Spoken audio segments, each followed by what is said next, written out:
تو اس وقت تمام یہودی حضرت عیسیٰ علیہ السلام کے گھر کی طرف گئے، آخر دیکھے کہ ماجرا کیا ہے۔ تو انہوں نے وہاں ایک شخص کو پایا جس کا چہرہ حضرت عیسیٰ علیہ السلام جیسا تھا۔ انہوں نے اس کو قتل کر دیا، اور قتل کرنے کے بعد انہوں نے دیکھا کہ یہ چہرہ تو حضرت عیسیٰ علیہ السلام جیسا ہے، پر یہ تو ہمارا بھیجا ہوا وہی شخص ہے، یعنی طوطیا نوس ہے، جس کو ہم نے حضرت عیسیٰ علیہ السلام کے قتل کے لیے بھیجا تھا۔ یہ ماجرا دیکھ کر تمام یہودی پریشان ہو گئے اور دو گروہوں کے اندر تقسیم ہو گئے، اور تمام یہودی آپس ہی میں لڑنے اور جھگڑنے لگے۔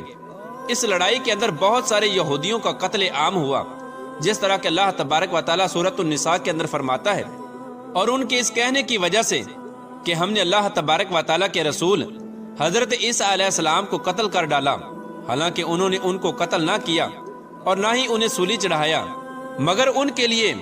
کسی کو حضرت عیسیٰ علیہ السلام کا ہم شکل بنا دیا گیا۔ اور بے شک جو لوگ ان کے بارے میں اختلاف کر رہے ہیں وہ شک میں پڑے ہوئے ہیں،